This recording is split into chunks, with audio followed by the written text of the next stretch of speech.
इस कार्यक्रम के प्रसारण पुण्यार्जक हैं श्री राजेंद्र प्रसाद जैन, श्रीमती ममता जैन, श्री प्रशांत जैन, श्रीमती दिव्या जैन, पारस जैन, श्री भरत जैन, श्रीमती सौम्या जैन एवं समस्त परिवार मुंबई। सूरज चांद छिपे निकले, ऋतु फिर फिर कर आवे, और प्यारी आयु ऐसी बीते पता नहीं पावे।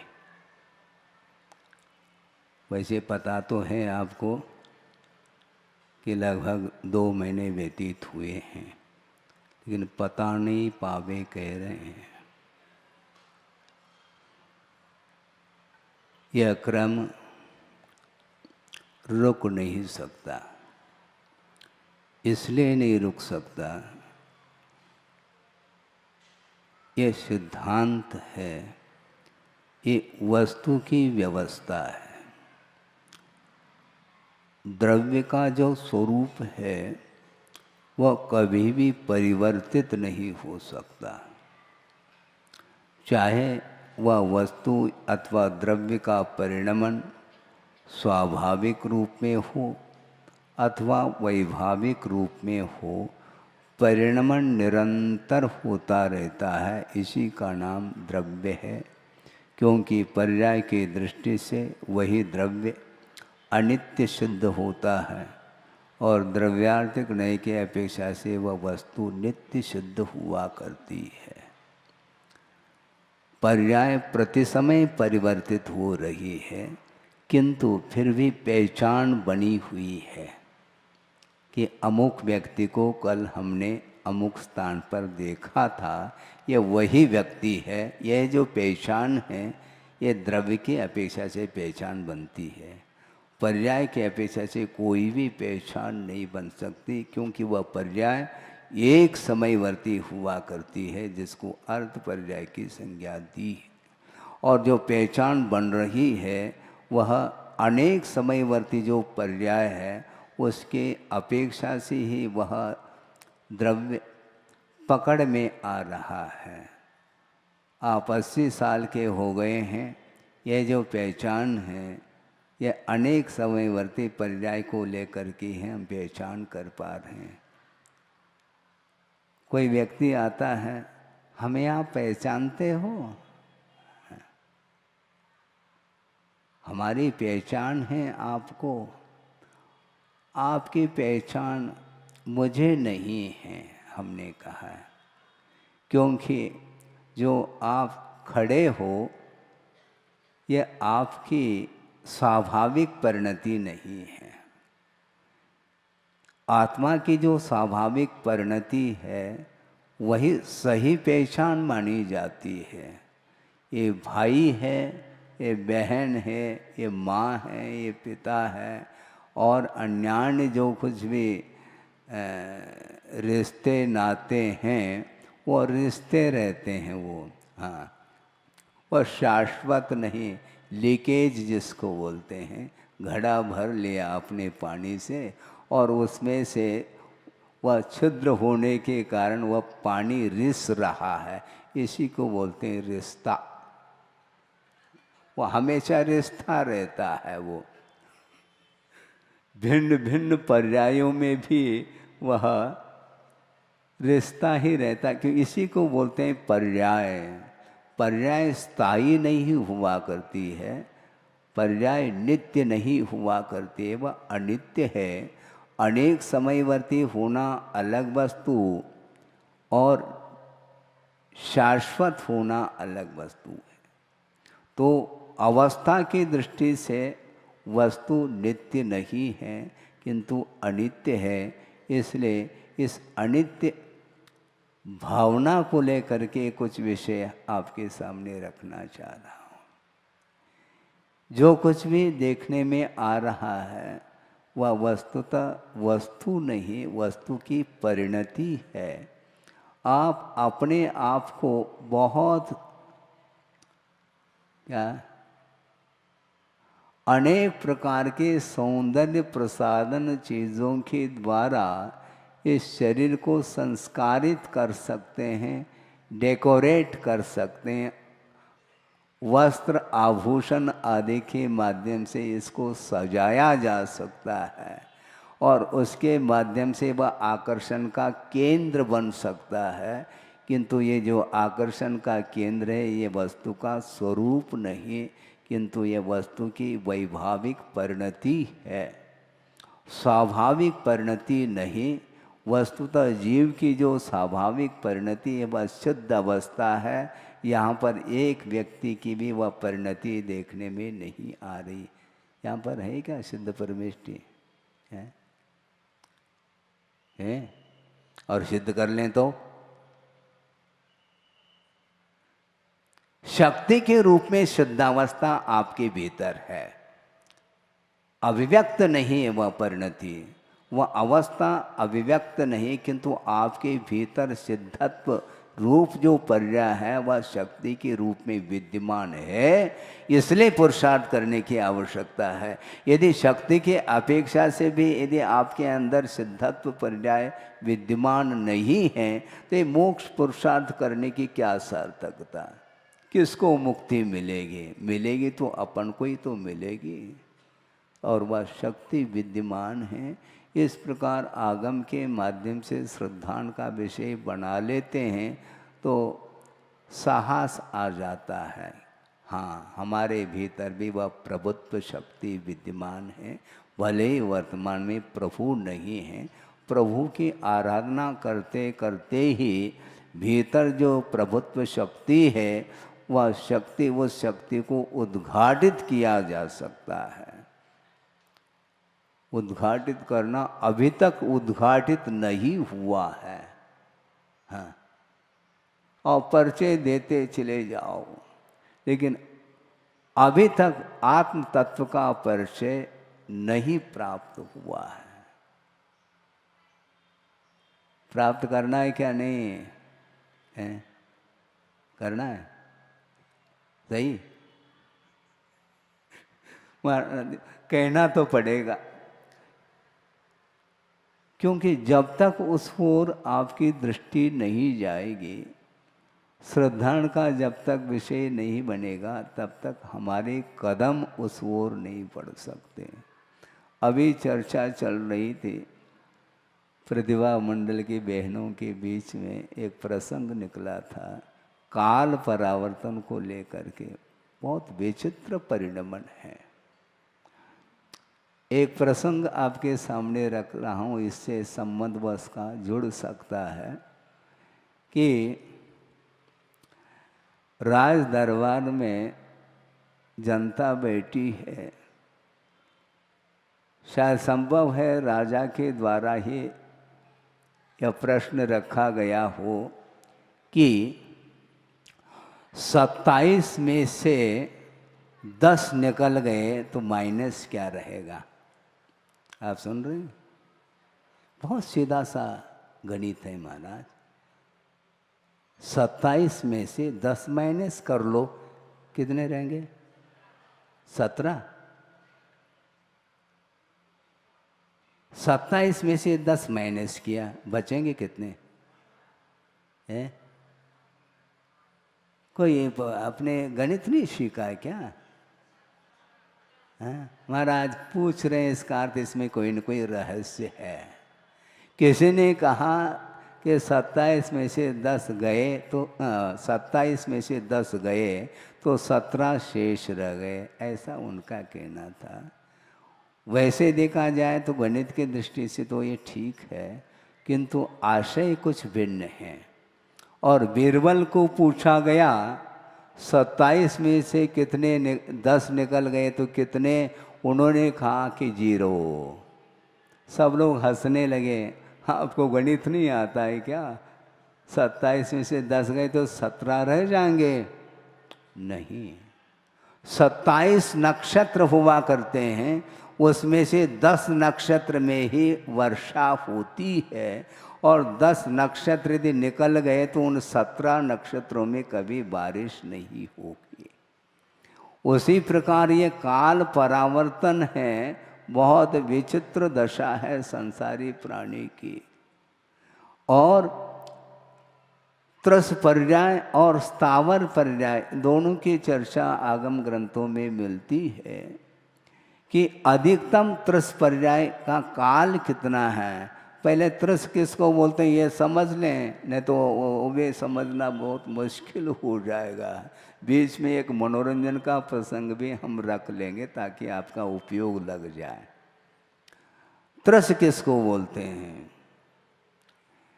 जिसके पास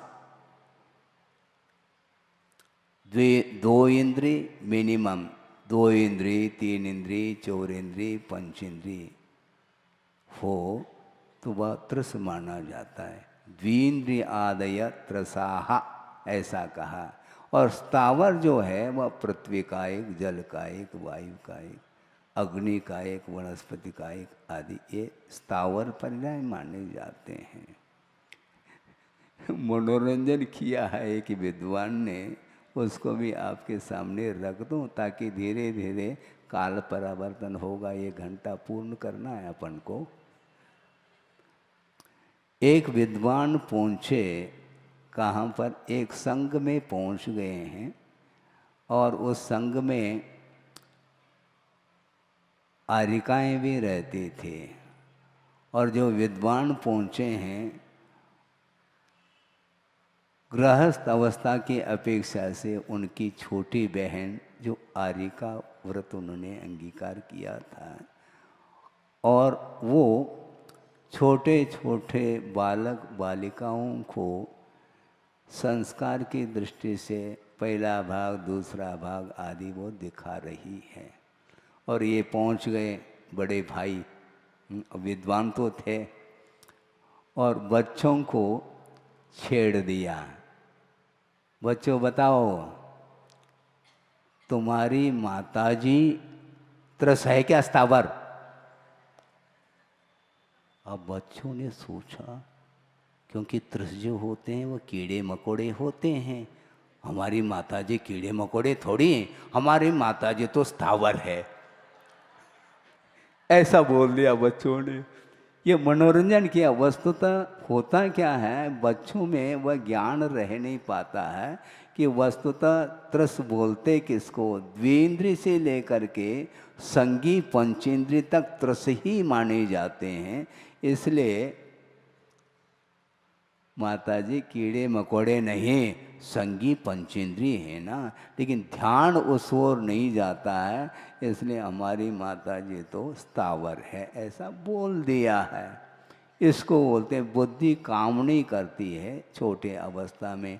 और आप लोगों को बताने की आवश्यकता इसलिए नहीं क्योंकि आप बड़े हो गए, दद्दा हो गए, बब्बा भी हो गए, अब आपको क्या समझाना। हमें समझाने की आवश्यकता नहीं है क्योंकि गुरुदेव ने ये कहा है कि महावीर भगवान की उम्र जो है 72 वर्ष की थी, और इस सभा में मेरे ख्याल से 72 को पार करके 10 साल और अधिक आयु वाले भी मिल सकते हैं। 82 साल की उम्र वाले भी, 90 साल की उम्र वाले भी मिल सकते हैं।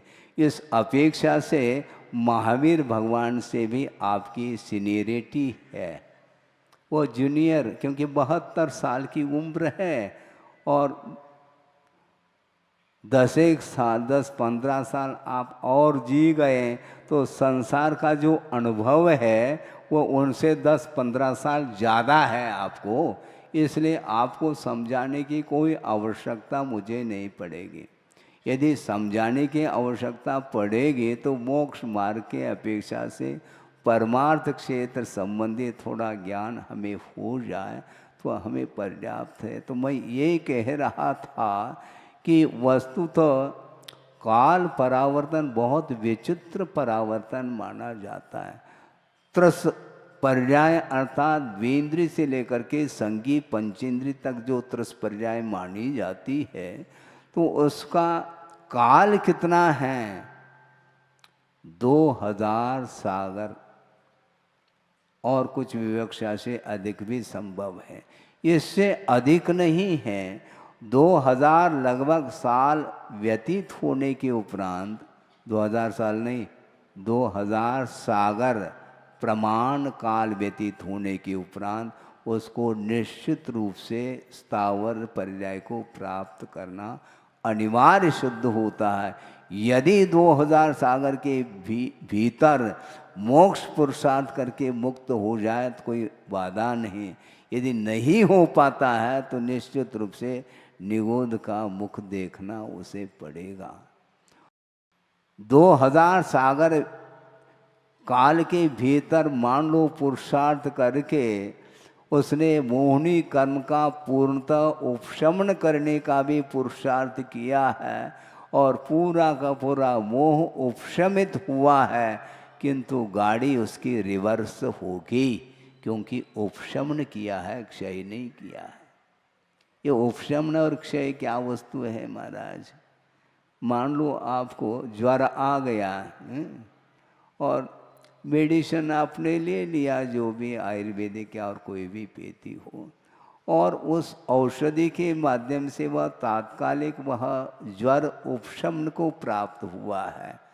टेम्परेचर हाई टेम्परेचर 105, 6, 60 डिग्री तक वह ज्वर पहुंचा है और तात्कालिक औषधि का प्रयोग करने से वह नीचे आ जाता है, नॉर्मल हो जाता है, लेकिन पुनः बढ़ जाता है। इसी को बोलते हैं उपशमन। और जो जड़ से समाप्त हो जाता है ज्वर, उसको बोलते हैं क्षायिक अवस्था। इसलिए समझाने के उपरांत महाराज समझ में तो बात आती है, फिर बाद में वह राग तात्कालिक उपशमित हो जाता है उपदेश सुन करके। फिर बाद में कालांतर में इस परिसर से बाहर जाएंगे खोवा मंडी, तो वहाँ पर राग पुनः जो उपशमित था वह उदय को प्राप्त होता है। समस्या ये खड़ी हो रही है। इसलिए जड़ से कर्म का क्षय करना आवश्यक है। क्षायिक सम्यक दृष्टि कोई है तो उसका अधिकतम संसार में रहने का काल कितना है? 4 भव केवल। एक बार मान लो सम्यक दर्शन को क्षायिक बना लिया है, उसमें उसको संसार में रहने का अधिकतम 4 भव बताया। एक वर्तमान का भव, और मान लो सम्यक दर्शन के पूर्व में मनुष्य आयु का यदि बंद कर लिया है तो भोग भूमि में मनुष्य होता है, ये 2 भव, और वहाँ से निश्चित रूप से स्वर्ग जाता है 3 भव, और स्वर्ग से च्युत हो करके पुनः मनुष्य पर्याय को प्राप्त करके वह मुक्त हो जाता है। केवल 4 ही भव है क्षायिक सम्यक दृष्टि के लिए। और जिसने सम्यक दर्शन को क्षायिक नहीं बनाया है और उसके पास उपशम अथवा क्षोपशम सम्यक दर्शन अधिक है और वह सम्यक दर्शन से च्युत हो जाता है, तो अधिकतम काल उसका अर्धपुद्गल परिवर्तन काल माना जाता है। महाराज पुनः एक सैद्धांतिक बात आपने सामने रख दी, इसी प्रकार रख करके आपको ज्ञान प्राप्त हो जाए, इसलिए रखना आवश्यक है। नहीं तो बात वही हो जाती है 27 में से 10 गए तो 17 रह गए, ऐसा आपकी धारणा तो बनी हुई है। क्योंकि यह प्राइमरी में भी जब इतना ज्ञान हो जाता है तो आप प्राइमरी से ऊपर उठ चुके हैं, तो इतना ही दिमाग आपका जाता है। इसलिए आचार्य ये कहना चाहते हैं कि वस्तुतः गाड़ी जो रिवर्स हो रही है वह न हो, उसको क्षायिक बनाने का पुरुषार्थ करना चाहिए। किंतु वह वर्तमान में वह सम्यक दर्शन क्षायिक नहीं हो सकता, क्योंकि दर्शन मोनि की क्षपना जो होगी वह केवली अथवा श्रुत केवली के सन्निधि में होगी, उनकी पाद मूल में ही संभव है। यहाँ पर उस प्रकार की विशुद्धि न आपके पास है न हमारे पास है, इसलिए उसकी प्रतीक्षा करो। प्रतीक्षा करो। किसी ने कहा कि महाराज ऐसा आशीर्वाद दे दो आप, कैसा? मेरा जन्म चतुर्थ काल में हो। बहुत अच्छी बात कही है आपने, लेकिन ये ध्यान रखो चतुर्थ काल में एक इंद्रिय पर्याय भी मिलती है, ये ध्यान रखना। चतुर्थ काल मिल गया इसका अर्थ ये थोड़ी कि आप त्रस पर्याय को ही प्राप्त कर लें, क्योंकि ऊपर से जो स्वर्गीय देव हैं, पहले दूसरे स्वर्ग तक के देव, वे मरण को प्राप्त करके एक इंद्रिय पर्याय को भी प्राप्त करते हैं। और जिस समय उन्हें एक इंद्रिय पर्याय प्राप्त हो रही है, वहाँ पर चतुर्थ काल विद्यमान रह सकता है। इसलिए उस चतुर्थ काल ने तुम्हें क्या कर दिया? योग्यता भी तो चाहिए। आप सुन रहे हैं, काल एकमात्र निमित्त है। चतुर्थ काल में मुक्ति हो सकती है, होगी, किंतु उपादान हो तो मुक्ति होगी, नहीं तो लौट जाओ। कहाँ? घरे। घर लौटना पड़ेगा तुम्हें। चतुर्थ काल है ना महाराज, चतुर्थ काल है, किंतु चतुराई तुम्हारे अंदर है ही नहीं, हम क्या कर सकते हैं? तुम्हारा उस प्रकार का उपादान योग्यता नहीं है, क्योंकि एक इंद्रिय से लेकर के असंगी पंचेंद्रिय तक जो जीव हैं, वे कभी भी अपने जीवन में पुरुषार्थ करके सम्यक दर्शन को प्राप्त नहीं कर सकते हैं, क्योंकि इसके पास मन नहीं है। और आपके पास मन है क्या? नहीं, माइंडेड हैं आप। एक सामान्य मन होना अलग है, माइंडेड का अर्थ उनका ज्ञान पहुंचा हुआ ज्ञान है, किंतु सांसारिक क्षेत्र संबंधी पहुंचा हुआ ज्ञान होना अलग वस्तु। परमार्थ संबंधी यदि उसके पास ज्ञान है तो उसका वह सदुपयोग करके वह गंतव्य तक पहुंच सकता है। इसलिए हमारा ये कहना है, ये जो त्रस्पर्याय मिली है, यह त्रस्पर्याय समाप्त होने के बाद पुनः त्रस्पर्याय को मिलना बहुत दुर्लभतम वस्तु है। और वह स्वर्गीय देव भी उतर करके वह एकेंद्रीय बन सकता है। हाँ, क्योंकि त्रस्पर्याय का काल समाप्त हो गया और स्थावर पर्याय में पहुंच गया। यानी त्रस से त्रस ये कब तक वह इस पर्याय को प्राप्त कर सकता है? तो 2000 सागर लगभग वह इन्हीं पर्यायों को प्राप्त निरंतर कर सकता है। और इतना काल व्यतीत होने के उपरांत उसको स्थावर पर्याय में जाना अनिवार्य सिद्ध होता है।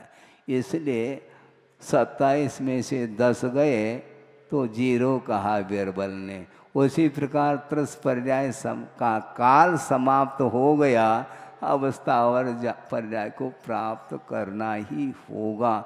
भले ही आप अंतर मुहूर्त के लिए चले जाओ, ये बात अलग है, और ज़्यादा काल के लिए चले जाओ तो काल अनंत निगोद मझार, बाजार नहीं, काल अनंत निगोद मझार, बीत्यो एकेंद्री तनधार, एक श्वास में 8-10 बार, जन्म्यो मर्यो भर्यो दुख भार, ऐसा कहा है।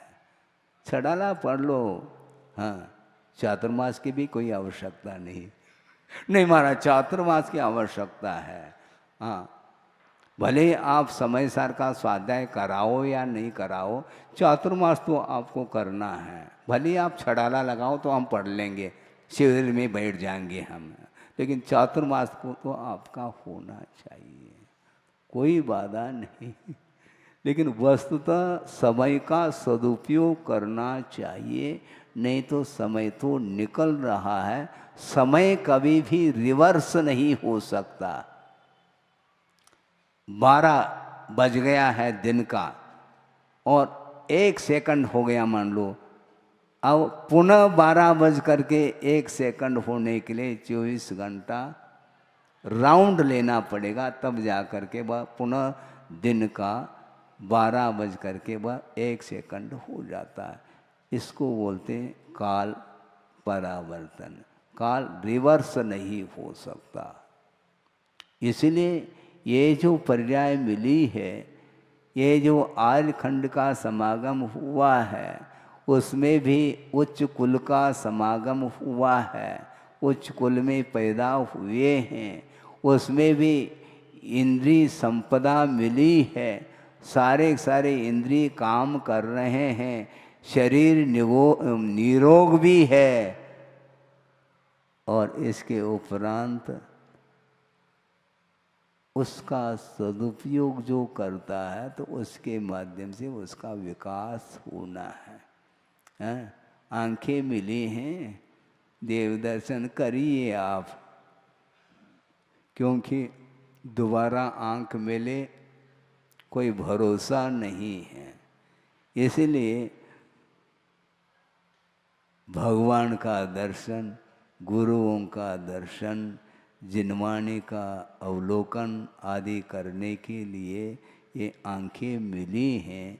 और मात्र आंखों से काम नहीं चलता, किंतु माइंड काम करता रहता है। मैं उपदेश दे रहा हूँ और आप सुन रहे हैं, लेकिन मन से सुनेंगे तो अर्थ समझ में आएगा, नहीं तो कानों में वह शब्द तो आ ही रहे हैं। हाँ, पक्षियों की भी आवाज़ आ सकती है ना। तो आवाज़ सुनना अलग वस्तु, किंतु उसका जो मीनिंग है वह महत्वपूर्ण है। आगमकार क्या कहना चाहते हैं उसको गौर से मन लगा करके ध्यान से पढ़ेंगे और पढ़ करके उसके अनुरूप अपने जीवन को ढालने का जो पुरुषार्थ करता है, तब उसके पर्याय की सार्थकता सिद्ध होती है। जैसे आपने भी अभी बोला था ना, शिला के लिए निवेदन किया था। मनुष्य पर्याय की सार्थकता शिलाओं के दान करके सार्थक बनाओ। उसी प्रकार हम भी वही बात कर रहे हैं, ज़्यादा कुछ नहीं है। हमारा भी लक्ष्य यही है, जो आपका लक्ष्य है लगभग हमारा भी वही लक्ष्य है। क्योंकि धार्मिक क्षेत्र में आप आगे बढ़ रहे हैं अपने क्षमता के अनुरूप, और प्रभावना के लिए योगदान आपका भी बन रहा है। और प्रतिदिन मैं देख रहा हूँ कोई न कोई पुण्यार्जक है। लेकिन ये ध्यान रखो, एक दिन में एक ही पुण्यार्जक हो रहा है। आप कह सकते हैं मेरा मन ऐसा नहीं है, क्योंकि पुण्यार्जक सभी पूरी सभा है। क्योंकि समर्थन, अनुमोदन, कारित, इसके माध्यम से भी निरंतर पुण्य का अर्जन होता ही रहता है। और किसी के पास है तो उसका वह सदुपयोग करने के लिए आगे आता है और आना चाहिए। तो मैं ये कह रहा था, ये जो मनुष्य पर्याय मिली है, इसको सार्थक सिद्ध करने के लिए हमेशा हमें अलर्ट रहना चाहिए। निरोग शरीर मिला है तो उसका उपयोग कभी भी हमें सांसारिक विषयों में इस शरीर को लगा करके उसका उपभोग करते हैं तो उसका क्या होगा? फिर 1 2 1 2 1 2 करना पड़ेगा।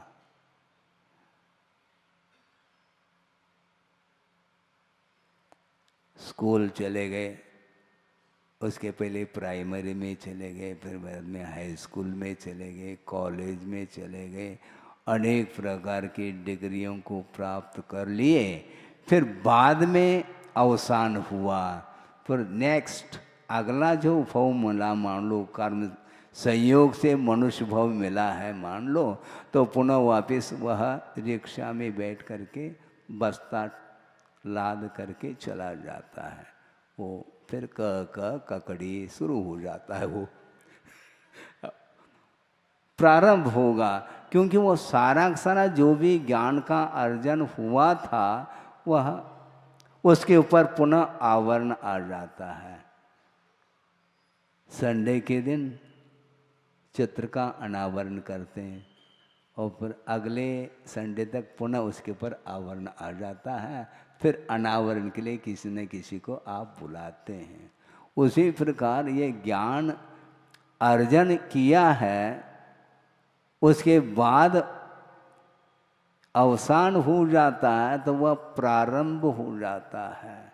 पुनः वह शिशु अवस्था में है अभी तक तो डिग्री लेकर के आया था पूर्व भोग की अपेक्षा, और वर्तमान में उसको बताया जा रहा है ये तुम्हारे पिताजी है। हौ तक नहीं बोल पा रहा है वो ज्ञान कहाँ चला गया। ऋतु फिर कर आवे, प्यारी आयु ऐसी पता नहीं। अवसान होने के उपरांत उसके साथ साथ ज्ञान समाप्त नहीं होता, किंतु उसके ऊपर आवरण आ जाता है। इसलिए उस आवरण को, जिस प्रकार ज्ञान के ऊपर आवरण आता है, उसी प्रकार ज्ञान के ऊपर मोहनी का भी एक आवरण चढ़ जाता है। उसके कारण भी वह उसके अंदर विपरीतता आती है, अपने आप को समझ नहीं पाता। समझाने के उपरांत भी उसकी दृष्टि ठिकाने पर नहीं आती। बहुत कठिन है, बहुत ही कठिन है। लेकिन बहुत कठिन होते हुए भी निरंतर यदि पुरुषार्थ करते हैं तो वह समय पर वह जिसको प्राप्त करना चाहिए वो कर सकता है। हमने शायद आपके सामने रखा हो, नहीं रखा हो, फिर से रखना चाहता हूँ, क्योंकि काल परावर्तन भी तो करना है ना। 1 घंटा 10 बजे तक तो, नहीं तो आप कहेंगे महाराज आज तो 1 घंटा दिया नहीं आपने, घंटी बजाओ, उससे कुछ नहीं होना है। वस्तुतः विषय को समझना है। तो मैं क्या कह रहा था, काय के किसके ऊपर है काल परावर्तन, तो ये तो दे दिया। और क्या कहना चाह रहा था, हम भूल गए। यही होता है, ये भूलना इसका स्वभाव जैसा हो जाता। आ गया, बिजली आ गई यही होता है। मुझे विस्मय होता है वह प्रसंग देख करके, कई बार देखा होगा, लेकिन उस समय तो बहुत विस्मित हुआ था, किंतु विस्मय होने में कोई सार नहीं है। वह परिणमनी इस प्रकार का है। कुंडलपुर में मैं था, चातुर्मास जब हुआ था उस समय प्रतिदिन बड़े बाबा के दर्शन करने के लिए जाता, और शांति धारा होती है, और आप लोग जैसे वहाँ पर यात्रीगण आए थे और शांति धारा करने के लिए, और उस समय मैं बैठा था शांति धारा देखने के लिए, अभिषेक देखने के लिए, और उसी समय एक और परिवार आ गया है। आप सुन रहे हैं, माता पिता हैं और साथ में 2 बेटे हैं, और भीतर प्रवेश किया। कहाँ पर, बड़े बाबा के सन्निकट गर्भालय में, और वहीं पर मैं भी बैठा था। और बड़े बाबा के दर्शन करके और वो आ गए अपने पास, महाराज ये छोटा बेटा है और ये बड़ा बेटा है, आशीर्वाद दे दो। क्या मतलब हुआ? अरे भगवान के सामने हो, दर्शन कर लो ना, आशीर्वाद सभी को मिलेगा। ये बड़ा बेटा छोटा बेटा, ये अभी भी भगवान के बड़े बाबा के सामने पहुँचे हैं, उतने समय के लिए तो कम से कम परिवार को भूलो। नहीं भूला जाता। होता क्या नहीं? सही बताओ। फिर हम गए कहाँ पर? भगवान के चरणों में जाने के उपरांत भी उतने क्षण के लिए संसार को भूलता नहीं, अपने परिवार को भूला नहीं जाता। इसको बोलते हैं अनादिकालीन संस्कार। वहाँ पर जाने के उपरांत भी उतने क्षण के लिए सही, किंतु डिलीट नहीं हो। वो भगवान के दर्शन करके वो 5-7 मिनट तो लगता है, वहाँ पर 10 मिनट बैठ लो, ज़्यादा ज़्यादा चले जाओ बाद में। लेकिन उस समय ये परिणाम क्यों आते हैं? जब भगवान के चरण सानिध्य में ये परिणाम हम भूल नहीं पा रहे हैं, तो दुकान मकान आदि करते समय ये परिणाम भूले जा सकते हैं क्या? लगाओ त्रैराशिक, समझ में आ जाता, नहीं भूलने में आता। ऐसा होता क्यों महाराज? होता कुछ नहीं है, जो हुआ है वही रिपीट हो रहा है, इसी को बोलते हैं परावर्तन। इस प्रकार करते करते करते अनंत युग निकल गए हैं, इसके बाद भी इसके समझ में बात नहीं आती है। कैसी आएगी महाराज? घबराओ नहीं, आएगी। निरंतर हमें पुरुषार्थ ही करना पड़ेगा। हाँ, ये चर्चा की मतलब बात थी कि प्रत्येक जीव का इतिहास अनंतात्मक व्यतीत हुआ है, उसमें तीर्थंकर भी शामिल हुए हैं, ये ध्यान रखो। वृषभनाथ भगवान को मोक्ष हो करके निर्वाण को प्राप्त करके कितना समय व्यतीत हुआ? एक कोड़ा कोड़ी सागर लगभग, इससे ज़्यादा नहीं। क्योंकि चतुर्थ काल का जो प्रमाण है, परिमाण, वह 42,000 वर्ष कम एक कोड़ा कोड़ी है। उसके बाद ये और पंचम काल लगा हुआ है, तो 42,000 कम एक कोड़ा कोड़ी सागर व्यतीत हुआ है। उनको मुक्त हो करके उसके पूर्व में उनका अनंत काल हम और आपके अनुरूप ही व्यतीत हुआ है। प्रत्येक का काल अनंतात्मक है, इतिहास। सबका इतिहास समान है। तो महाराज फिर हमें क्या होगा, हमारे क्या गत होगे? क्यों घबराते हो? जब उनका इतिहास अनंतात्मक व्यतीत हुआ, फिर भी उनको लाभ मिला है निर्वाण का, और पुरुषार्थ करने से निर्वाण का लाभ होता है। हाँ, इसलिए हम कहना चाहते हैं महाराज, कम से कम वीर निर्वाण महोत्सव यहीं पर हो जाए, भले ही हमें निर्वाण का लाभ हो या न हो। टाले देखो, अपनी बात आ गई तो टाली के ऊपर टाली। हमें निर्वाण का लाभ हो या न हो महाराज, वीर निर्वाण महोत्सव यहीं पर हमें मनाने को मिल जाए। दिवाली देखो, भगवान तो जानते हैं कहाँ पर मनेगी वो दिवाली। इस कार्यक्रम के प्रसारण पुण्यार्चक थे श्री राजेंद्र प्रसाद जैन, श्रीमती ममता जैन, श्री प्रशांत जैन, श्रीमती दिव्या जैन, पारस जैन, श्री भरत जैन, श्रीमती सौम्या जैन एवं समस्त परिवार, मुंबई।